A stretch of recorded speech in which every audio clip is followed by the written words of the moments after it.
പ്രണയശലഭം അധ്യായം 10. പ്രണയ നോവൽ. മോനെ റംഷി, എന്തെങ്കിലും കഴിക്കടാ.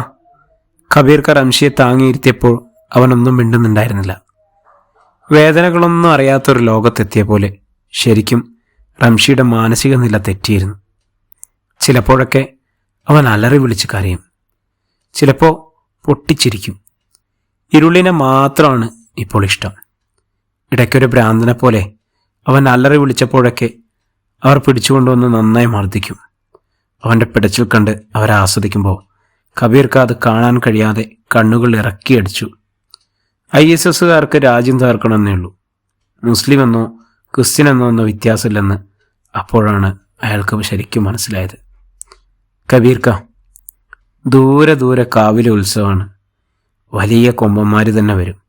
വെള്ളിയൂർക്കാവ് ഉത്സവം എന്നുവെച്ചാൽ എന്താ രസം! 10 ദിവസം നീണ്ടു നിൽക്കുന്ന ഉത്സവമല്ലേ.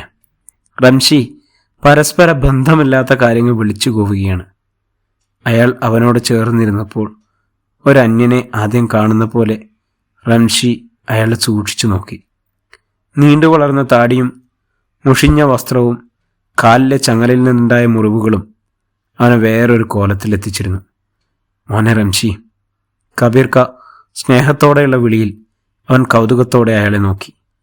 ഒരു മകനെ പോലെ അവനെ അയാൾ ചേർത്ത് പിടിക്കും ഇടയ്ക്ക്. എൻ്റെ റബ്ബേ, ഈ പാവത്തിന് ഈ നരകത്തിൽ നിന്ന് എങ്ങനെയെങ്കിലും ഒന്ന് രക്ഷപ്പെടുത്തണേ. ചിലപ്പോഴൊക്കെ ഓട്ടിസം ബാധിച്ച കുട്ടികളെ പോലെ റംഷി അക്രമാസക്തനാവും. അവരെ പോലെ വിദൂരതയിൽ അങ്ങനെ നോക്കിയിരിക്കും. അവൻ്റെ സ്വപ്നങ്ങൾക്ക് മങ്ങലേറ്റു തുടങ്ങിയിരിക്കുന്നു. ഏറ്റവും പ്രിയപ്പെട്ടവരെ നഷ്ടമായ നൊമ്പരങ്ങൾ ചിലപ്പോൾ അവൻ്റെ മാനസിക നില തെറ്റിച്ചതാവും. കാലിൽ വന്നിരുന്ന ഈച്ചയെ നോക്കി അവൻ ചിരിച്ചു. ചിരി പതിയെ പൊട്ടിച്ചിരിയായി പരിഭവിച്ചു. കബീർക്ക ഭീതിയോടെ ചുറ്റും നോക്കി. ആ കള്ള ഹിമാറുകൾ ഈ ചിരി കേട്ടാൽ വരും, ഉറപ്പാണ്. അയാൾ റംഷിയുടെ വായ പൊത്തിപ്പിടിക്കാൻ ശ്രമിച്ചു. പെട്ടെന്ന് അവൻ ചിരി നിർത്തി അയാളെ നോക്കി. അകത്തുനിന്നും ബൂട്ടിൻ്റെ ശബ്ദം കേൾക്കാം. പടച്ചോനെ, അവർ വരുന്നുണ്ട്. റംഷിയെ പൂട്ടിയ മുറിക്ക് മുന്നിലായി തീവ്രവാദികൾ വന്നു നിന്നു. റംഷിയെ നോക്കി. Osama bin Laden! റംഷി ആർത്ത് വിളിച്ചുകൊണ്ട് പൊട്ടിച്ചിരിച്ചു. ഹേ പാഗലേ, ക്യാ ക്യാ ക്യാ ഹോ ഗയാ ഉസ്കോ? റംഷി തല നന്നായി മാന്തി എന്തോ കയ്യിൽ നുള്ളിയെടുത്ത് സൂക്ഷിച്ചു നോക്കി. ഇത് നോക്ക്, എൻ്റെ തലയിൽ കുഴിയാന. കബീർക്കയുടെ കണ്ണ് നിറയുന്നത് തീവ്രവാദികൾ കാണാതിരിക്കാൻ ശ്രമിച്ചു. തീവ്രവാദികളിൽ ഒരാൾ റംഷിയുടെ അരികിൽ നടന്നെടുത്തു. ഏ ഹറാമി, ബോലോ തക്ബീർ. റംഷി ഒന്നും മിണ്ടാതെ അയാളെ നോക്കി. അയാളുടെ തോക്കിൻ്റെ പത്തി ഒന്ന് ഉയർന്നു താണു. റംഷിയുടെ നെറ്റിയിൽ അതൊരു വലിയ മുറിവായിരുന്നു സൃഷ്ടിച്ചത്. മുറിവിൽ നിന്നും ഒലിച്ചിറങ്ങിയ രക്തം നോക്കി അവൻ ചിരിച്ചു. പതിയെ ചിരിയൊരു തേങ്ങലായി പരിണമിച്ചു. ഒന്നും മിണ്ടാതെ അവനൊരു മൂലയിലേക്ക് ചുരുണ്ടുകൂടി. ഒന്നും ചെയ്യാനാവാതെ കബീർക്ക് അവനെ നോക്കി നിന്നു. ഹൃദയം തകരുന്നത് പോലെ. ജീവിക്കാൻ വേണ്ടി എത്തിയതാണ് ദുബായ്. വിസയിൽ എത്തിപ്പെട്ടത് ഇവിടെയും തിരിച്ചു കയറാൻ പറ്റാത്തതുപോലെ കുടുക്കിയിടുകയായിരുന്നു. ഇനി ഇവിടെ നിന്നും എങ്ങനെയെങ്കിലും രക്ഷപ്പെട്ടാലും ഇവർ തേടിയെത്തും. ചിത്രങ്ങൾ സാമൂഹ്യ മാധ്യമങ്ങളിൽ പരസ്യപ്പെടുത്തും. റംഷിയുടെ ഞരങ്ങലുകൾ ഇപ്പോൾ വേദനയുടെ ആഴം മനസ്സിലാക്കുന്നത് പോലെ. എങ്ങനെയാണ് അവനെ ഇവിടെ നിന്നും രക്ഷപ്പെടുത്തുക? തൻ്റെ ജീവിതം ഇവിടെ എങ്ങനെ തീരാനാവും വിധി? പക്ഷേ അവനങ്ങനെയല്ല. വിടരും മുമ്പ് കൊഴിഞ്ഞു വീഴേണ്ടതല്ല അവൻ്റെ ജീവിതം. ആരും കാണാതെ തിളപ്പിച്ച കാവ റംഷിക്ക് നൽകി കബീർക്ക. ഒരു തുള്ളി ഉള്ളിലോട്ട് ഇറക്കാൻ കഴിയാത്ത സ്ഥിതിയാണ് അവന്. തുപ്പുന്നത് കട്ട പിടിച്ച രക്തമാണ്. ഒരു വിധത്തിൽ അവനെ താങ്ങിപ്പിടിച്ച് അവന് വേണ്ട വെള്ളം കുടിപ്പിച്ച് കാലിലെ മുറിവുകൾ തുടച്ച് അവർ ഉറങ്ങുന്ന മുറികളിൽ റംഷിയെ ബന്ധിച്ച ചങ്ങലയുടെ താക്കോൽക്കൂട്ടമുണ്ട്. അതെങ്ങനെയെങ്കിലും എടുക്കണം. ഇവനെ എങ്ങനെയെങ്കിലും പുറത്തെത്തിക്കണം. റംഷിയുടെ തോളിൽ തട്ടി അയാൾ ആശ്വസിപ്പിച്ചു. താൻ പേടിക്കണ്ടോ, തനിക്കെൻ്റെ പ്രിയപ്പെട്ടവരെ കാണാം. ഒന്നും മനസ്സിലാതെ അവൻ അദ്ദേഹത്തെ നോക്കിയിരുന്നു. കുടുംബം കടം കയറി ആത്മഹത്യ എന്ന് തോന്നിയപ്പോൾ തടിയൻ നസീറിൻ്റെ കയ്യിൽ നിന്നും കുറച്ച് പണം കടം വാങ്ങിയതാണ്. പിന്നെ ആ കടം തീർക്കാൻ അവൻ തന്ന വിസയിൽ ഇവിടെ എത്തി. ഒടുക്കൊരു ജീവിതം മുഴുവൻ തീവ്രവാദികൾക്ക് വേണ്ടി അവൻ വിൽക്കുകയാണ് എന്ന് പിന്നീടാണ് മനസ്സിലായത്. ഒരിക്കലും രക്ഷപ്പെടാൻ കഴിയാത്ത ഒരു ചിലന്ത് വലയിൽ അകപ്പെട്ട ജീവിയുടെ അവസ്ഥ. ഉച്ചഭക്ഷണത്തിന് ശേഷം എല്ലാവരും ഉറങ്ങുന്ന സമയത്തിന് വേണ്ടി കബീർക്ക് കാത്തിരുന്നു. റംഷിയുടെ കാലിൽ ബന്ധിച്ചിരുന്ന ചങ്ങലയുടെ കെട്ടിടത്തിൽ നിന്നും പുറത്തേക്ക് കിടക്കാനുള്ള താക്കോലും അവരുടെ മുറിയിൽ നിന്നൊന്ന് സംഘടിപ്പിക്കണം. ഒന്നുകിൽ മരണം, അല്ലെങ്കിൽ ജീവിതം. മരണമാണെങ്കിൽ നല്ലത്. ഇത്രയും നരക ജീവിതത്തിൽ ജീവിക്കുന്നത് നല്ലത് അത് തന്നെയല്ലേ. റംഷിയുടെ ഭക്ഷണം മുന്നിൽ കൊണ്ടുവന്ന് കൊടുക്കുമ്പോൾ അവൻ എന്തെന്നില്ലാത്തൊരാർത്തി. ഒരുപാട് നാൾ പട്ടിണി കിടന്നതുപോലെ. അവൻ്റെ വാരി വലിച്ചുള്ള തീറ്റ കബീർക്കയുടെ കണ്ണുകൾ നിറച്ചിരുന്നു. എല്ലാവരും ഉറക്കത്തിലേക്ക് വീണു എന്നത് ഉറപ്പാണ്. ആരും അറിയാതെ അയാൾ അവരുടെ മുറിയിലേക്ക് നടന്നു. തിരനിറച്ച് തുടച്ചു മെനച്ച് എടുത്തു വച്ചിരിക്കുന്ന തോക്കുകൾ, ആയുധങ്ങൾ. ഇവരെയെല്ലാം കൊന്നിട്ട് വേണമെങ്കിൽ ഇവിടെ നിന്നും രക്ഷപ്പെടാം. പക്ഷെ പടച്ചോൻ തന്ന ജീവൻ പടച്ചോനല്ലാതെ വേറെ ആർക്കാണ് എടുക്കാൻ അധികാരം? അഹങ്കാരം തലയിൽ ഉറപ്പിച്ച ഫിർഔന്റെ കൂട്ടുകാരാണ് ഇവർ. കാൽപെരുമാറ്റം പോലും ആരും അറിയാതെ അയാൾ സൂക്ഷ്മമായി താക്കോലിനരികിലേക്ക് നടന്നു. അധ്യായം 20. ഇരുണ്ട വെളിച്ചത്തിൽ ഒരു ജയിൽ മുറിയായിരുന്നു സീനത്തിൻ്റെ.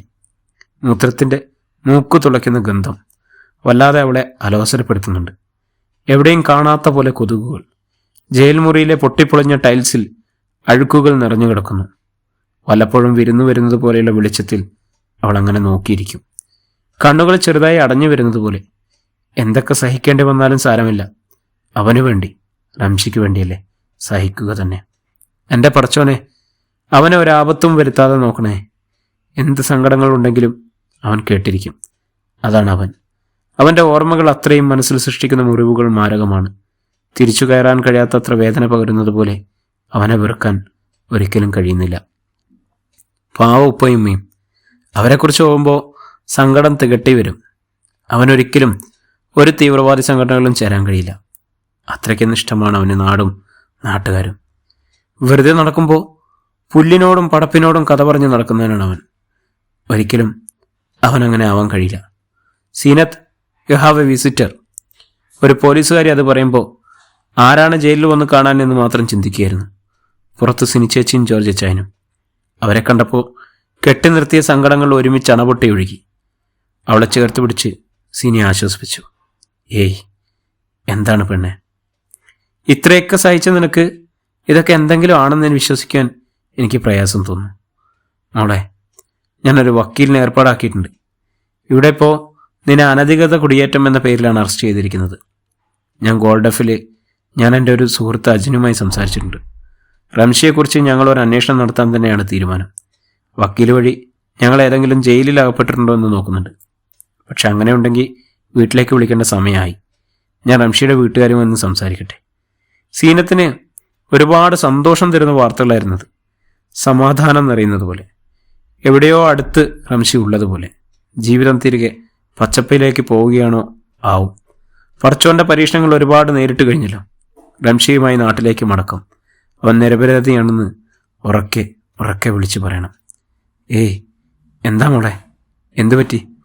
സിനി അവളെ കുലുക്കി വിളിച്ചു. ഒന്നുമില്ല ചേച്ചി, എന്തൊക്കെയോ ഓർത്തുപോയി. സമാധാനമായിട്ടിരിക്കും മോളെ, ഒന്നിനെക്കുറിച്ചും ഇപ്പോൾ ഓർക്കണ്ട. അവളിൽ നിന്നും യാത്ര പറഞ്ഞിറങ്ങുമ്പോൾ സിനി ജോർജ് ഇച്ചായൻ്റെ കൈകൾ കൂട്ടിപ്പിടിച്ചു. ഇച്ചായ, ആ കൊച്ചിൻ്റെ അവസ്ഥകൾ കണ്ടില്ലേ? സഹിക്കാൻ കഴിയുന്നില്ല. നമുക്ക് എന്തെങ്കിലും ചെയ്യാൻ കഴിയില്ലേ? എടി, നമുക്കെന്തെങ്കിലും ചെയ്യാൻ കഴിയുമെന്നത് തന്നെയാണ് എൻ്റെയും വിശ്വാസം. പക്ഷെ നമ്മുടെ നാടല്ലേ, അതാണ് ഏറ്റവും വലിയ വിഷമവും. ആരും അവനെ കണ്ടുപിടിക്കാൻ വരുന്നില്ല. പലതരത്തിലും അന്വേഷണം നടക്കുന്നുണ്ട്. ഗോൾഡ് ഫിലിമിലെ അജിനുമായി ഞാൻ സംസാരിച്ചതിൽ അയാളുടെ ഫേസ്ബുക്ക് പേജിലും FM-ലും വാർത്ത കൊടുക്കാമെന്നും പറഞ്ഞിട്ടുണ്ട്. ആ റംഷിയുടെ വീട്ടുകാരെ വിളിക്കണ്ടേ ചായ? വിളിക്കണം. പക്ഷെ എന്ത് പറഞ്ഞു തുടങ്ങും, എങ്ങനെ തുടങ്ങും, അവരെ എങ്ങനെ സമാധാനിപ്പിക്കുമെന്നൊന്നും അറിയില്ലടോ. തിരിച്ചു വണ്ടിയിൽ വീട്ടിലെത്തും വരെ അവരുടെ സംസാരത്തിൽ മുഴുവൻ റംഷിയും സീനത്തുമായിരുന്നു. വീട്ടിൻ്റെ വാതിക്കൽ തന്നെ കുട്ടിപ്പട്ടാളം കാത്തു നിൽക്കുന്നുണ്ട്. സീനത്ത് ഇന്ന് വരുമെന്ന് കരുതിയുള്ള കാത്തിരിപ്പാണ്. ചുരുങ്ങിയ ദിവസങ്ങൾ കൊണ്ട് അവൾ അവർക്ക് അത്രയേറെ പ്രിയപ്പെട്ടവളായി കഴിഞ്ഞിരുന്നു. വണ്ടിയിൽ നിന്നും സിനിയും ഇച്ചായനും ഇറങ്ങി. സീനത്തിനെ കാണാതെയായപ്പോൾ അവരുടെ കണ്ണുകളിൽ തിളക്കത്തിന് മാങ്ങലേറ്റു. അപ്പായി, സീനത്താൻ്റെ വന്നില്ലേ? മകളുടെ ചോദ്യത്തിന് എന്ത് മറുപടിയാണ് നൽകുക? സീനത്താൻ്റെ 1-2 ദിവസങ്ങൾ കൊണ്ട് വരും. രണ്ടാളും പോയിരുന്നു പഠിക്കും. വീട്ടിലെ ബഹളങ്ങൾ ഒതുങ്ങിയപ്പോൾ സിനി ഇച്ചായനെ ചേർന്നിരുന്നു. ഇച്ചായ, അവൻ്റെ വീട്ടിലേക്കൊന്ന് വിളിക്കുമോ? സിനി, ആ അച്ഛനും അമ്മയും. സാരല്ലേ ഇച്ചായ, നമുക്കവനെ കണ്ടുപിടിക്കണ്ടേ? ഫോണിൽ നമ്പർ അമർത്തുമ്പോൾ അയാൾ വല്ലാതെ വേർത്തിരുന്നു. ഒരു ബെല്ലടിക്ക് മുഴുവൻ അടിച്ചു തീരും മുമ്പ് ഫോൺ എടുത്തു. അപ്പുറത്തു നിന്നും മുഴുവൻ സ്നേഹവായ്പിലും കവിഞ്ഞൊഴുകി ആ വിളി ഇച്ചായൻ്റെ കാതിൽ വന്നലച്ചു. മോനെ നീ എവിടെയാ? ഓരോ മിനിറ്റിലും ഓരോ ഫോണിലും തൻ്റെ മകൻ്റെ ഒരു ശബ്ദത്തിനായി കാത്തിരിക്കുന്ന ആ മാതാപിതാക്കളെ ഓർത്തപ്പോൾ അയാളുടെ ശബ്ദം മരവിച്ചു പോയിട്ടുണ്ടാവണം. മറുപടി കിട്ടാത്തത് കൊണ്ടാവണം മോനെ എന്നുള്ള വിളികൾ ആവർത്തിച്ചു കേട്ടു. സംയമനം പാലിച്ച സിനി സംസാരിച്ചു തുടങ്ങി. ഹലോ, ഞാൻ ദുബായിൽ നിന്നാണ് വിളിക്കുന്നത്, റംഷിയല്ല. ഓ, ദുബായ് നമ്പർ കണ്ടപ്പോൾ ഓനാണെന്ന് കരുതി. അവൻ്റെ ഉമ്മാക്കും സുഖമില്ലേ? അവർക്ക് വല്ലാത്ത പൂതി അവനോടൊന്ന് സംസാരിക്കണമെന്ന്. അയാളുടെ ശബ്ദം ഇടറി ഒന്ന് വിതുമ്പി. നിങ്ങൾ വിഷമിക്കാതിരിക്കൂ, ഞങ്ങൾ അവനെക്കുറിച്ച് അന്വേഷിക്കുന്നുണ്ട്. ഇവിടെ ആ പെൺകുട്ടി ഞങ്ങളുടെ കൂടെ ഉണ്ടായിരുന്നു. സിനി എങ്ങനെയോ പറഞ്ഞൊപ്പിച്ചു. വാക്കുകൾ അയാളിലെ മൗനത്തിൻ്റെ തീവ്രത കൂട്ടി. ഓളവിടെ ഉണ്ടോ? അവനും അവൾക്കും ഒപ്പമുണ്ടോ? ഞങ്ങളെന്താ കുട്ടികളെ വിളിക്കാത്തത്? നാട്ടിൽ കേൾക്കുന്നത് നാട്ടുകാർ പറയുന്നത് തമ്മിൽ എന്തെങ്കിലും ബന്ധമുണ്ടോ? ബാപ്പാൻ്റെ മോന് അങ്ങനൊരു തീവ്രവാദിയാണെന്ന് തോന്നുന്നുണ്ടോ? അങ്ങനെ അവന് കഴിയുമോ? സിനിയുടെ ചോദ്യത്തിന് മറുപടി ഒരു തേങ്ങൽ മാത്രമായിരുന്നു. സാഹചര്യം മോശമാണെന്ന് ജോർജിച്ചായന് തോന്നിയതുകൊണ്ട് സിനിയുടെ കയ്യിൽ നിന്നും ഫോൺ വാങ്ങി. റംഷിയുടെ വാപ്പച്ചി വിഷമിക്കാതിരിക്കണം. നിങ്ങളുടെ മകനെ ഭാഗ്യം ചെയ്തവനാണ്. എല്ലാവരെയും സ്നേഹിക്കാം. പക്ഷെ നമ്മളെ ഒരാൾ സ്നേഹിക്കപ്പെടുക എന്നതൊരു വലിയ കാര്യമാണ്. ഒരു പെൺകുട്ടി അവളുടെ ജീവന് പോലും വില കൽപ്പിക്കാതെ അവൾ സ്നേഹിച്ച പുരുഷന് വേണ്ടി സ്വന്തം മാതാപിതാക്കളെ പോലും ഉപേക്ഷിച്ച് ഒരു പരിചയമില്ല നാട്ടിലേക്ക് വരിക. അവിടെ വെച്ച് അവൾ ജയിലിലാവുക. ഇതൊക്കെ അവന് വേണ്ടിയാണ്, നിങ്ങളുടെ മകന് വേണ്ടി മാത്രം. എവിടെയാണെങ്കിലും റംഷിയെ ഞങ്ങൾ കണ്ടുപിടിച്ച് തരും നിങ്ങൾക്ക്. അല്ലോ, എൻ്റെ മോൾക്ക് എന്താ പറ്റിയത്? ആ കുട്ടിയുടെ വീട്ടിൽ ഇത് അറിയിച്ചിരുന്നോ? ഇല്ല, ആരെയും അറിയിച്ചിട്ടില്ല. അവനില്ലാതെ അവൾ തിരിച്ചു വരുമെന്ന് തോന്നുന്നില്ല. അവളെ ഇവിടെ കൊണ്ടുവന്നു പോയ ട്രാവൽസുകാർ പറ്റിച്ചതാണ്. അനധികൃത കുടിയേറ്റം എന്ന രീതിയിലാണ് ഇപ്പോൾ അവളെ അറസ്റ്റ് ചെയ്തിരിക്കുന്നത്. ഞങ്ങൾ സീനത്തിൻ്റെ വീട്ടിൽ ഇതൊന്ന് അറിയിച്ചോട്ടെ. ആ കുട്ടി എവിടെയാണെന്നെങ്കിലും അവളുടെ ഉപ്പയും അറിഞ്ഞോട്ടെ. അതൊക്കെ നിങ്ങളുടെ ഇഷ്ടം. ഞങ്ങൾക്ക് റംഷിയുടെ ഫോട്ടോയും അവനെ തിരിച്ചറിയാനുള്ള അടയാളങ്ങളൊക്കെ ഒന്ന് തരണം. വാട്സാപ്പിൽ നിന്ന് ഞങ്ങൾ മെസ്സേജ് അയക്കാം സാറേ. റംഷിയുടെ ഉപ്പ വേഗത്തിൽ തന്നെ റംഷിയുടെ ഒരു ഫോട്ടോ അയച്ചു കൊടുത്തു. എടി, ഓൻ്റെ എന്തെങ്കിലും തിരിച്ചറിയാനുള്ള അടയാളങ്ങളുണ്ടോ? ഓനെ അന്വേഷിക്കാൻ വേണ്ടിയാണ്. എൻ്റെ കുട്ടീൻ്റെ കീഴ്ച്ചുണ്ടിലെ കറുത്ത മറുകും കഴുത്തിലെ കാക്കാപ്പുള്ളിയും, അതാണ് ഓനെ തിരിച്ചറിയാൻ. പറഞ്ഞു പൂർത്തിയാക്കാൻ ആ മാതൃഹൃദയത്തിന് കഴിഞ്ഞിരുന്നില്ല. റംഷിയുടെ ഇളയതങ്ങൾ അപ്പോൾ സ്കൂളിൽ പോകുന്നില്ല. കുട്ടികളെല്ലാവരും ഇപ്പോൾ അവരെ ഒരവജ്ഞയോടു കൂടിയാണ് നോക്കുന്നത്. നിങ്ങൾ എന്നാണ് പാകിസ്ഥാനിലേക്ക് പോകുന്നത് എന്ന ചോദ്യത്തിലെ അവരങ്ങനെ വെന്തുരുകി തുടങ്ങിയിരിക്കുന്നു. ഇക്കാ പട്ടിണിയായി തുടങ്ങിയിരിക്കുന്നു. പാടത്തും പറമ്പിലും അലഞ്ഞു തിരിഞ്ഞ് വയ്യാണ്ടായിരിക്കുന്നു. ഈ മക്കളെയും വെച്ച് നമ്മൾ എങ്ങനെ ജീവിക്കും? കുറച്ച് വിഷം കഴിച്ച് നമുക്കെല്ലാവർക്കും. പാത്തു, പടച്ചോൻ തന്ന ജീവൻ എടുക്കാൻ എനിക്കും നിനക്കും അവകാശമില്ല. ഒരു വശത്ത് നമ്മുടെ കുട്ടിക്ക് എന്താണ് സംഭവിച്ചതെന്ന് പോലും അറിയില്ല. മറുവശത്ത് നമ്മുടെ അവസ്ഥയും എല്ലാം സഹിക്കണം, പിടിച്ചു നിൽക്കണം. കള്ളത്തരങ്ങൾ എത്ര നാൾ പിടിച്ചു നിൽക്കും? നമ്മളെ മക്കളെ സ്കൂളിൽ കയറ്റുന്നില്ലെങ്കിൽ കയറ്റണ്ട, സാരല്ല. റംഷി തീവ്രവാദിയായി എന്ന് പറയുന്ന ഈ അബൂജാഹിലുകൾ ആരെങ്കിലും കണ്ടിനോ? നമ്മളെക്കാൾ ഓനെ മനസ്സിലാക്കിയല്ലോ ഓള്. ഇത്രയും നാളായിട്ട് നമ്മൾ ഇവിടുന്ന് കാണാനില്ല എന്ന് പറഞ്ഞപ്പോൾ ഓള് നേരിട്ട് പോയി ഓനെ കാണാൻ. ഇതൊന്നും കണ്ടില്ലെന്ന് നടിക്കാൻ നമുക്കാവോ? സഹിക്കാനാവുന്നില്ലേക്കാ. അപ്പുറം ഇപ്പുറം ഉള്ളവർ മുഖം തിരിച്ചു പോകുന്നു. ഒരു മരണ വീട്ടിൽ ചെന്നാൽ പോലും അറപ്പോടെയുള്ള നോട്ടം. വിശേഷങ്ങൾക്കൊന്നും ആരും നമ്മളെ വിളിക്കുന്ന തന്നെ ഇല്ല. നമ്മുടെ കുഞ്ഞുങ്ങൾ വിശന്ന് കരയുമ്പോൾ അപ്പുറത്തെ കല്യാണ വീട്ടിൽ ബാക്കി ഭക്ഷണം കുഴിച്ചു മൂടിയത് ഇന്നും ഞാൻ ഓർക്കുന്നുണ്ട്. നെഞ്ച് കലങ്ങി പോകുന്നത് പോലെ. ഒരു പിടി ഭക്ഷണമെങ്കിലും കിട്ടിയിരുന്നെങ്കിൽ അല്പമെങ്കിലും വിശപ്പം നടക്കാമായിരുന്നു. അതൊക്കെ ഉടയ തമ്പുരാൻ്റെ പരീക്ഷണങ്ങൾ മാത്രമായി കണ്ടാൽ മതി പാത്തു. അതിലൊന്നും വലിയ തല കൊടുക്കണ്ട. നാളെ നമുക്ക് സീനത്തിൻ്റെ വീട് വരെ ഒന്ന് പോകണം. അവരും ഇതേ അവസ്ഥയിൽ തന്നെ ആയിരിക്കില്ലേ? ഇക്കാത് വേണോ? എനിക്ക് അവരെ അഭിമുഖീകരിക്കാൻ വലിയ പേടാണ്. നമ്മളെ മോൻ കാരണം. അതൊക്കെ ശരിയാണ്, പക്ഷെ അവരും അറിയേണ്ട കാര്യങ്ങൾ. അത് രാവിലെ തന്നെ പാത്തുവും റംഷിയുടെ ഉപ്പയും സീനത്തിൻ്റെ വീട്ടിലേക്ക് പോയിരുന്നു. വീടിൻ്റെ മുറ്റത്തൊന്ന് കോളിംഗ് ബെല്ലടിച്ചപ്പോൾ വാതിൽ തുറന്നത് സീനത്തിൻ്റെ ഉപ്പയായിരുന്നു. അയാളുടെ മുഖം അവരെ കണ്ടപ്പോൾ രക്തവർണ്ണമായി. പല്ലുകളും ഞെരിഞ്ഞു. അദ്ദേഹം 18. താക്കോൽ കൂട്ടങ്ങൾ ആരും അറിയാതെ എടുക്കുമ്പോൾ കബീർക്കയുടെ കൈ നന്നായെന്ന് വിറച്ചു.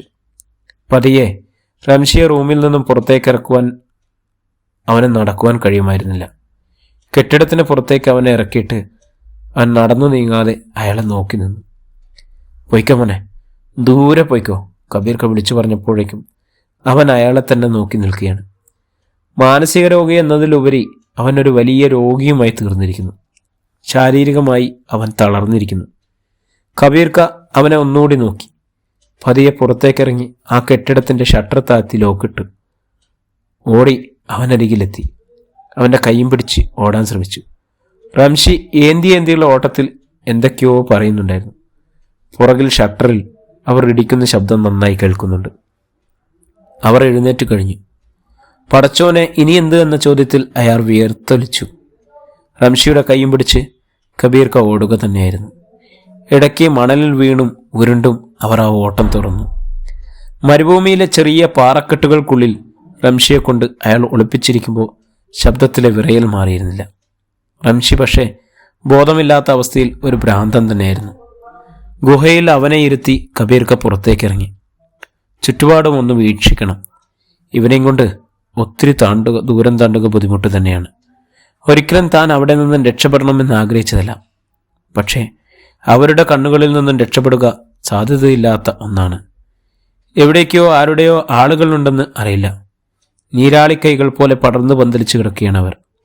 റംഷി അവിടെ നിന്ന് രക്ഷപ്പെട്ടാലും ആരും അവനെ തിരിഞ്ഞു വരില്ല എന്നുറപ്പാണ്. മാനസിക രോഗി എന്നുള്ള പേര് അവന് ക്യാമ്പിൽ തന്നെ പകർന്നു കിട്ടിയിരുന്നു. പക്ഷെ തനിക്ക് അങ്ങനെയല്ല. ഇവനെ സുരക്ഷിതമായ ഒരിടത്തെത്തിക്കണം. വെറും മരുഭൂമി എന്ന് പറഞ്ഞുകൂടാ. കള്ളിമുൾച്ചെടികൾ നിറഞ്ഞ നീണ്ട മണൽക്കാടുകൾ എന്ന് വേണം പറയാൻ. ഏത് രാജ്യത്തിലേക്കും സുഗമമായി ആക്രമണം നടത്താൻ കഴിയും എന്നതിനാലാണ് അവർ ഇവിടെ തന്നെ ഈ ക്യാമ്പ് ചെയ്തിരിക്കുന്നത്. കബീർക്ക പതിയെ പുറത്തേക്കിറങ്ങാൻ ശ്രമിച്ചപ്പോൾ റംഷി അയാളുടെ കൈ മുറുകെ പിടിച്ചു. ശരിക്കും ഓട്ടിസം ബാധിച്ച ഒരാളെ പോലെയായി തീർന്നിരിക്കുന്നു റംഷി. അയാൾ അവനെ ചേർത്ത് പിടിച്ചു. ഇക്ക പോയി നോക്കട്ടറാ, നിനക്ക് എന്തെങ്കിലും കുടിക്കാനും തിന്നാനും വേണ്ടേ? ഞാൻ വരുന്നത് വരെ നീ പുറത്തേക്കൊന്നും ഇറങ്ങരുതട്ടോ. ആ എന്നാവണം അവൻ്റെ തലയാട്ടൽ. പുറത്ത് നല്ല കാറ്റാണ്. കാറ്റിൽ മണൽത്തരികൾ വല്ലാതെ പറന്നുയർന്നു. അയാൾ പതിയെ മുന്നോട്ട് നടന്നു. മണലിൽ താഴ്ന്നു പോകുന്ന കാൽ വലിച്ചൂരിയുള്ള നടത്തം. അത് കുറച്ച് വിഷമം തന്നെ. കുറച്ച് മുന്നോട്ട് നടന്നപ്പോൾ ദൂരെ റോഡ് കാണാം. ഇടയ്ക്ക് മൂട്ട പോലെ ഇഴഞ്ഞു നീങ്ങുന്ന വാഹനങ്ങൾ. ഇവിടെ നിന്നും രക്ഷപ്പെട്ട് എങ്ങനെയെങ്കിലും പോലീസിന് പിടികൊടുക്കണം. മനുഷ്യ മനസ്സുകളിൽ ചാഞ്ചാട്ടം. എനിക്ക് വീട് വരെ ഒന്ന് പോകണം. എൻ്റെ സുഹറയെ കാണണം. ആയിഷയുടെ കല്യാണത്തിന് വേണ്ടിയാണ് പൈസ തടിയൻ നസീറിൻ്റെ കയ്യിൽ നിന്നും വാങ്ങിയത്. പക്ഷേ അതോടുകൂടി ജീവിതം മാറിമറിയുന്നതുപോലെയല്ലേ. സമാധാനം നിറഞ്ഞ ജീവിതമായിരുന്നു. തലയിലെ അവിടെയും ഇവിടെയും നരച്ചു പൊന്നുന്ന മുടിയിഴകൾ വെള്ളി കിട്ടിയെന്നാണ് ഐഷു പറയുക. ഉമ്മയും മോളും പിന്നെ മത്സരമാണ് പറിച്ചു കളയാൻ. അവരെയെല്ലാം വിട്ട് പിന്നെ ദുബായിൽ പറിച്ചു നടലായി. ഓർക്കാൻ കൂടി വയ്യ. റംഷിയുടെ ഒപ്പം പുറപ്പെട്ടത് നന്നായി. എവിടുന്നേലും കുറച്ച് വെള്ളം ഒപ്പിക്കണം. പക്ഷെ മരുഭൂമിയിൽ എവിടെ നിന്നും ഒപ്പിക്കാൻ? അല്പം അലഞ്ഞു തിരിഞ്ഞ് ഗുഹയിൽ നടന്നു തുടങ്ങി. പെട്ടെന്ന് ഒരലർച്ചയോടെ അയാൾ നിലത്തേക്ക് വീണു. കാലിന് മുട്ടിന് താഴെ നിന്നും ചോര ചീറ്റിത്തെറിക്കുകയായിരുന്നു. അയാൾക്ക് ചുറ്റും അവർ എത്തിയിരുന്നു. തീവ്രവാദികൾ. അവർ പൊട്ടിച്ചിരിച്ചു. ആ പാഗൽ ഹേ! അവർ വീണ്ടും വീണ്ടും ചിരിച്ചു. കുതിരയുടെ മുകളിൽ അവർ കയറി കബീർക്കയുടെ കാലിൽ കയർ കെട്ടി മണലിലൂടെ വലിച്ചുകൊണ്ട് അവർ കടന്നുപോയി. വേദന കൊണ്ട് അലറി വിളിച്ച് അയാളുടെ കരച്ചിൽ അവിടെ ആകെ പിടിച്ചുലച്ചു. പുറത്തെ തൊലി മുഴുവൻ ഉരഞ്ഞു പൊട്ടി ചുവന്നു തുറത്തു. പൊള്ളിക്കരുവാളിച്ച അയാളുടെ മുഖം ആർക്കും കണ്ടു നിൽക്കുവാൻ കഴിയുമായിരുന്നില്ല. അധ്യായം 19. റംഷി! സീനത്തിൻ്റെ വിളി റംഷിയുടെ കാതുകളിൽ വന്നളച്ചു. നിന്നെപ്പറ്റി, നിന്റെ സ്നേഹത്തെപ്പറ്റി ഓർക്കുമ്പോൾ ഒക്കെ എനിക്ക് സങ്കടമാവുന്നു മാഷേ. അവൾ വീണ്ടും എന്തൊക്കെയോ പറയുകയാണ്. അവൻ ചാടി എഴുന്നേറ്റു. ഇല്ല സീനു, നീ ഇല്ലാണ്ട് എനിക്ക് പറ്റില്ലടി. ദാ ഇത് നോക്ക്, എൻ്റെ കയ്യിൽ അവർ വളയിട്ടത്. കാലിലെ ചങ്ങലയിട്ട പഴുത്ത പാടുകളിലേക്കും മുറിവുകളിലേക്കും ചൂണ്ടിക്കാട്ടി അവൻ ചിരിച്ചുകൊണ്ട് പറഞ്ഞു. പതിയെ അവൻ്റെ മുഖം വാങ്ങി. നീ അങ്ങോട്ട് പോവുകയാ സീനു? എടി ഞാനും വരുന്നു. അവൻ പതിയെ ഗുഹയിൽ നിന്നും ഇറങ്ങി ഇരുട്ടിലൂടെ നടന്നു. എന്തൊക്കെയോ അവ്യക്തമായി പറയുന്നുണ്ടായിരുന്നു. കുറേ മിന്നാമിനുങ്ങുകൾ അവന് ചുറ്റും പാറിപ്പറന്നു.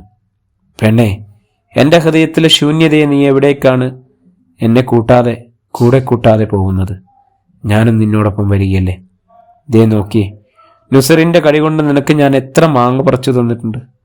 പിന്നെ ഞാൻ പണ്ട് കാണിക്കാറുള്ള കുരങ്ങൻ്റെ മുഖം ദാ ഇങ്ങോട്ട് നോക്ക്.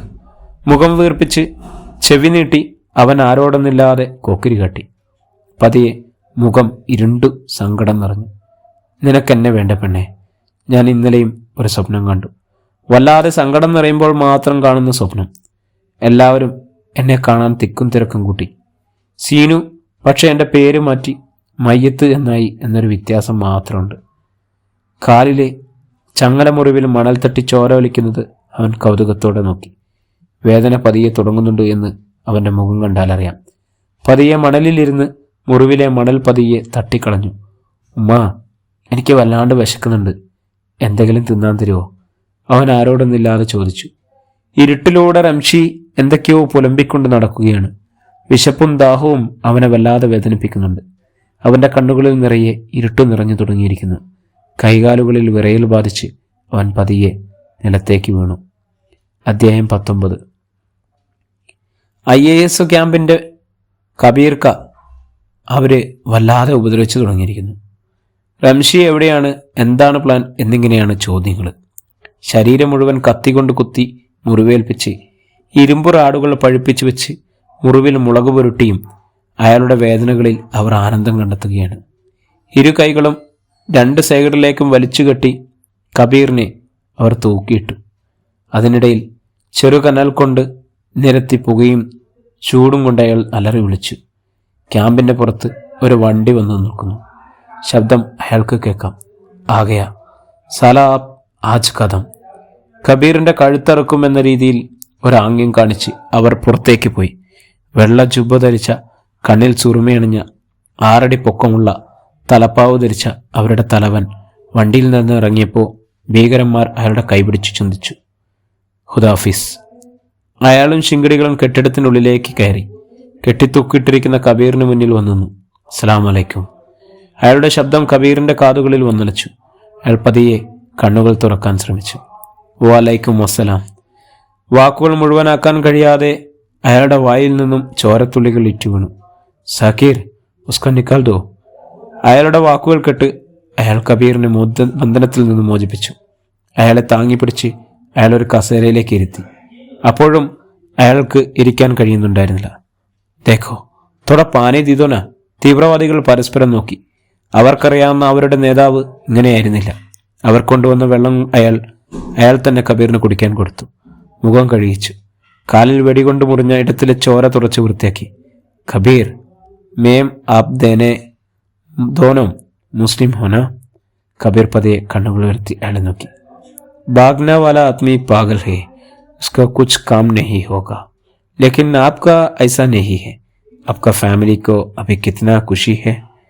അയാൾ ഒരു മൊബൈൽ തുറന്ന് കബീറിന് ആ വീഡിയോ കാണിച്ചു കൊടുത്തു. കബീറിൻ്റെ കുടുംബം വളരെ സന്തോഷത്തിൽ ഒരു പരിപാടിയിൽ പങ്കെടുക്കുന്ന വീഡിയോ. കബീറിൻ്റെ ഭാര്യ ഒരു പാട്ടിനനുസരിച്ച് ചുവട് വയ്ക്കുന്നു. ആപ് നഹീ ഹെ തും ഉല്ലോ കോ ബഹുത് ഹാപ്പി താ.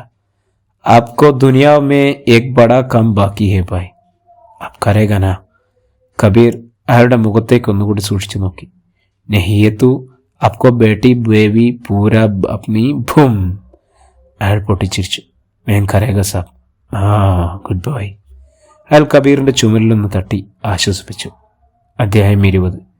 മരുഭൂമിയിലൂടെ ഒട്ടകപ്പുറത്ത് കച്ചവടത്തിനായി പോകുന്ന ഒരു സംഘമാണ് ബോധരഹിതനായി ഒരാൾ കിടക്കുന്നത് കണ്ടത്. കണ്ടാൽ അരയ്ക്കുന്ന അവനെ കണ്ടപ്പോൾ അവർക്ക് വല്ലാത്ത സങ്കടം തോന്നി. അവർ അവൻ്റെ മുഖത്ത് വെള്ളം തണിച്ചുണർത്തി പതിയെ വായിലേക്ക് വെള്ളമൊഴിച്ചു കൊടുത്തു. അവൻ ആക്രാന്തത്തോടെ ആ വെള്ളം മുഴുവൻ അകത്താക്കി. നീ എവിടെയാണ്? ആരാണ്? അവരുടെ ചോദ്യത്തിന് അവനൊന്നും പറഞ്ഞില്ല. മലയാളിയല്ലെന്ന് തോന്നുന്നു. ഏതെങ്കിലും ഹിന്ദിയോ തമിഴോ ആവും. മസ്രയിൽ നിന്നും രക്ഷപ്പെട്ടു വരുന്നതാവും. കച്ചവട സംഘത്തിലെ നജീബ് ഹബീബിനോടായി പറഞ്ഞു. അല്ല നജീബേ, ഇതിപ്പോൾ നമുക്കൊരു വള്ളിയാവോ? ഹബീബിക്ക, ഒരു മനുഷ്യജീവനല്ലേ, നമുക്ക് അങ്ങനെ ഇട്ടിട്ട് പോകാൻ കഴിയുമോ? നമുക്ക് കൂടെ കൂട്ടാം. ആളും താമസമുള്ള സ്ഥലമാകുമ്പോൾ പതിയെ ഇറക്കിവിടാം. ദൂരെ അമ്പിളിക്കല കണ്ടോ നിങ്ങൾ? സന്ധ്യ മയങ്ങി തുടങ്ങിയപ്പോൾ റംഷി വിളിച്ചു കൂവി. ഹബീബിനും നജീബിനും സ്വപ്നം കണ്ടതുപോലെയായിരുന്നു. അവർ രണ്ടുപേരും അവൻ്റെ അരികിലെത്തി. നിന്റെ പേരെന്താണ്? നാടെവിടെയാണ്? രണ്ടുപേരുടെയും ചോദ്യങ്ങൾ ഒരുമിച്ചായിരുന്നു. ആ അമ്പിളി മാമനെ കാണാൻ സീനത്ത് കാത്തു നിൽക്കുന്നുണ്ടാവും. എനിക്ക് പോകണം, അവളെ കാണണം. എൻ്റെ മാത്രം സീനത്ത്. അവൾ റോസാപ്പൂവ് അവൾക്ക് ഭയങ്കര ഇഷ്ടമാണ്. എവിടെയാണ് റോസാപ്പൂവ് കിട്ടുക? ഹബീബക്ക, ഇനി പ്രേമിച്ച് വട്ടായതാണോ? വട്ടാവാൻ അധികം സമയം വേണോ നജീബേ? എന്തായാലും അസ്ഥിക്ക് പിടിച്ച പ്രേമമുണ്ടെന്ന്. പാവം. ചെറിയ ടെൻറ്റുകൾ കെട്ടിയാണ് മരുഭൂമിയിലുള്ള താമസം. ആഴ്ചകളും മാസങ്ങളും താണ്ടിയുള്ള യാത്രയാണ്. ബാഗ്ദാദ് കച്ചവട ചന്തയിൽ കച്ചവടം ചെയ്ത് തിരിച്ച് ദുബായിലെത്തും. ഇക്ക, ഇവനെയും കൊണ്ട് ഈ യാത്ര എങ്ങനെയാണ്? നജീബിന് സംശയം. എടോ, ഒരു മലയാളി. നമുക്കിവനെ പാതി വഴിയിൽ അങ്ങനെ ഉപേക്ഷിച്ച് പോകാൻ കഴിയുമോ? ഇവൻ്റെ ഉമ്മ, കുടുംബം, ചിലപ്പോൾ ഒരുപാട് സ്വപ്നങ്ങൾ കണ്ട് കുടിയേറിയതാവും. പടച്ചവനൊന്നുമില്ലാതെയും നമ്മളെ ഇവനെ എങ്ങനെ ഒന്നിക്കുമോ? ഭക്ഷണം കഴിക്കുമ്പോഴൊക്കെ അവർ റംഷിയെ സൂക്ഷിച്ചു നോക്കി. എന്തോ ഓർത്തുകൊണ്ട് ഭക്ഷണം കഴിക്കുന്ന റംഷി. ഇക്ക, നിങ്ങൾ എൻ്റെ ഉപ്പാനെ കണ്ടിനോ? അവൻ ഭക്ഷണം കഴിച്ചുകൊണ്ടിരിക്കുമ്പോൾ പെട്ടെന്ന് നജീബ് ചോദിച്ചു. ഇല്ല, നീ പറഞ്ഞാലല്ലേ അറിയോ. വലിയ കൃഷിക്കാരനാണ്. എൻ്റെ ഉമ്മാനെ അറിയോ? നീ ആരെയും പരിചയപ്പെടുത്തി തന്നിട്ടില്ലല്ലോ എനിക്ക്. ഹബീബാണ് പറഞ്ഞത്. ആ, അതൊക്കെ ഉണ്ട്. നിന്റെ നാടെവിടെയാണ്? വീട് എവിടെയാണ്? നാട് ദൂരെ, വീട് പള്ളിയുടെ പുറകിൽ. ഏത് പള്ളി? കോട്ടുമുക്കറിയുടെ പള്ളി അറിയില്ല നിങ്ങൾക്ക്? പച്ച നിറമുള്ള. നജീബ് റംഷിയുടെ കാലിലെ ചങ്ങലമുറിവുകൾ ഹബീബിന് കാണിച്ചു കൊടുത്തു. അവർ അവനെ സൂക്ഷിച്ചു നോക്കി. നജീബേ, അവൻ്റെ കാലുകളിലെ ആ മുറിവുകൾ കണ്ടോ? നീ രണ്ട് കാലിലും ഒരുപോലെ. ഹബീബ് നജീബിനോട് പറഞ്ഞപ്പോൾ റംഷിയും തൻ്റെ കാലുകളിലെ നോക്കി. ചങ്ങല പ്രണയിച്ചതാ. ഞാൻ സീനത്തിനെ പ്രണയിച്ച പോലെ. അവൾക്ക് ഭയങ്കര സ്നേഹമായിരുന്നു. പക്ഷേ അവൾക്ക് എന്നെയും എനിക്ക് അവളെയും കിട്ടിയില്ല. കൗതുകത്തോടെ നജീബും ഹബീബും അവൻ പറയുന്നത് കേട്ടിരുന്നു. ഈ സീനത്തിൻ്റെയും തൻ്റെ വീട് എവിടെയാണ്? നാട്ടിൽ നിന്ന് എപ്പോഴാണ് വന്നത്? അവരുടെ ചോദ്യത്തിന് റംഷി കുറേ നേരം ആലോചിച്ചു. എന്നിട്ട് ജടപിടിച്ച മുടിയിൽ മാന്തി. എന്നിട്ട് അലറിക്കരഞ്ഞുകൊണ്ട് പുറത്തേക്ക് ഓടി. അവർ ഒരിക്കലും അങ്ങനെയൊന്നും പ്രതീക്ഷിച്ചിരുന്നില്ല. അവർ അവന് പിന്നാലെ ഓടുകയായിരുന്നു. ഒടുവിൽ ഒരു അപസ്മാര രോഗിയെപ്പോലെ അവൻ നിലത്ത് വീണ് പിടയ്ക്കുന്നത് കണ്ടു. അവർ അവൻ്റെ കയ്യിൽ ഇരുമ്പിൻ്റെ താക്കോൽ കൂട്ടം ഏൽപ്പിച്ചു. വായിൽ നിന്നും മൂക്കിൽ നിന്നും നുരയും പതയും വന്നു. അവശനായി അവനെ താങ്ങി പിടിച്ച് ടെൻറ്റിൽ കിടത്തി. അവൻ ബോധം വന്നു. അവൻ്റെ കണ്ണുകൾ വിടരുന്നത് നോക്കി അവരുടെ കാത്തിരിപ്പ്. അധ്യായം 21. റംഷിയുടെ ഉപ്പയെയും ഉമ്മയെയും വീട്ടുമുറ്റത്ത് കണ്ട് സീനത്തിൻ്റെ ഉമ്മ ഷൈജയ്ക്ക് ദേഷ്യം സഹിക്കാൻ കഴിയുമായിരുന്നില്ല. അവർ പൊട്ടിത്തെറിക്കുകയായിരുന്നു. ഇതൊക്കെ പ്രതീക്ഷ തന്നെയാണ് വന്നത്. അതുകൊണ്ട് റംഷിയുടെ ഉമ്മയ്ക്കും ബാപ്പയ്ക്കും ഒന്നും തന്നെ തോന്നിയില്ല. നിങ്ങൾക്ക് ഞങ്ങളുടെ കുഞ്ഞിനെ കൊണ്ടുപോയി കൊലയ്ക്ക് കൊടുത്തപ്പോൾ സമാധാനമായില്ലേ? ഇവിടെ ഇനി ഒന്നേ ഉള്ളൂ, ആണായിട്ടും പെണ്ണായിട്ടും. കാക്കയ്ക്കും പരുന്നിനും കൊടുക്കാതെ വളർത്തുകയാണ് അതുങ്ങളെ. സീനത്തിൻ്റെ ബാപ്പ ഉമ്മയെ തടഞ്ഞു. നീ എന്തൊക്കെയാണ് അടി വിളിച്ചു പോകുന്നത്? അവരും നമ്മളെപ്പോലെ സങ്കടമുള്ളവർ തന്നെയല്ലേ. നിങ്ങളിതൊന്നും കാര്യമാക്കണ്ട, കയറുവായോ? അതൊന്നും കുഴപ്പമില്ല. ഞങ്ങൾ വന്നത് നിങ്ങൾക്ക് പ്രശ്നമാണെന്നറിയാം. പക്ഷെ ഇത് ഇവിടെ പറയാതെ പോയാൽ ആകെ ഒരു സങ്കടമാണ്. നിങ്ങൾക്ക് അങ്ങനെയാണെന്ന് ഞങ്ങൾക്കറിയാം. അറിഞ്ഞോ അറിയാതെയോ നിങ്ങളുടെ മകളുടെ തിരോധാനത്തിൽ ഞങ്ങളുടെ മകനും പങ്കുണ്ടല്ലോ. നിങ്ങൾ കയറാതെ മുറ്റത്ത് തന്നെ നിന്നാൽ എങ്ങനെയാ? അതൊന്നും കുഴപ്പമില്ലെന്നേ. പിന്നെ ദുബായിൽ നിന്ന് ഇന്നലെ ഒരാൾ വിളിച്ചിരുന്നു. അവരുടെ അടുത്തുണ്ടായിരുന്നു സീനത്ത്. റംഷി അന്വേഷിച്ച് പോയതാണ്. പക്ഷെ അവളുടെ രേഖകളൊന്നും കയ്യിലില്ലാത്തതുകൊണ്ട് അവൾ അറസ്റ്റ് ചെയ്യപ്പെട്ടിട്ടുണ്ട്. ഇപ്പോൾ പേടിക്കാനില്ല. അവളെത്രയും പെട്ടെന്ന് നാട്ടിലെത്തിക്കാൻ കഴിയുമെന്നാണ് അവർ പറഞ്ഞത്. അൽഹംദുലില്ലാ, പടച്ചോനെ, നീ നമ്മുടെ ദുആ കേട്ടു. ജീവനോടെ ഉണ്ടല്ലോ, അത് മതി, അത്രമാത്രം മതി. എന്നാൽ ഞങ്ങൾ ഇറങ്ങിട്ടെ, നടന്നു വേണം പോകാൻ. തീവ്രവാദിയുടെ ഉമ്മയുപ്പയായതുകൊണ്ട് വണ്ടി കയറണ്ടെന്നാണ് ബസ്സുകാർ പറയുന്നത്. കണ്ണുകൾ നിറച്ചുകൊണ്ട് റംഷിയുടെ ഉപ്പയും ബാപ്പയും നടന്നു നീങ്ങി. സീനത്തിൻ്റെ ഉമ്മ അവരുടെ ഉപ്പയുടെ നെഞ്ചിലേക്ക് തലവെച്ചെന്ന് തേങ്ങിപ്പോയി. എന്തിനാടോ താൻ ഇങ്ങനെ കരയുന്നത്? നമ്മുടെ മോളെ ചുണക്കുട്ടിയാണ്, ചുണക്കുട്ടി. അവൾ അവനെ തേടിയെത്തിയത് വേറൊരു രാജ്യത്താണ്. താനെന്ന് ഓർത്തു നോക്കിയേ. സ്നേഹിച്ചവർക്ക് വേണ്ടി ഹൃദയം പോലും നൽകാൻ തയ്യാറായവർ. എന്നാലും ആ പയ്യൻ ഒരു തീവ്രവാദിയുടെ കൂടെ നമ്മുടെ മോള്. എടോ, തനിക്ക് ഉറപ്പുണ്ടോ ആ പയ്യൻ തീവ്രവാദിയാണെന്ന്? നിങ്ങൾ ജീവിക്കുന്നത് ഈ നാട്ടിലല്ലേ? ഉള്ള പത്രങ്ങൾ മുഴുവൻ അവൻ്റെ വാർത്ത വന്ന് നിങ്ങൾ കണ്ടില്ലേ? ആ പത്രങ്ങളിലുള്ള കള്ളക്കഥകൾ എഴുതുമോ? അവർ നമ്മുടെ മോളും ഭീകരവാദത്തിൽ പങ്കാളിയാവാൻ ISS തീവ്രവാദികൾക്കൊപ്പം ചേർന്നു, മാസങ്ങൾക്ക് മുമ്പ് തന്നെ പ്ലാനിങ് നടന്നു എന്നൊക്കെയാണ് എഴുതിയിരുന്നത്. താൻ കണ്ടില്ലേ? അതൊക്കെ സത്യമാണോ? നമ്മുടെ മോൾ അങ്ങനെയല്ല. പക്ഷെ ആ ചെക്കൻ, കാക്കയ്ക്ക് തൻകുഞ്ഞ് പൊൻകുഞ്ഞ്. എടോ, എവിടെയോ ഒരു കെണിയിൽ പെട്ടുപോയിട്ടുണ്ട് ആ പയ്യൻ. ആ ഉമ്മയുടെ ഉപ്പയുടെയൊക്കെ മുഖം താനൊന്ന് കണ്ടോ?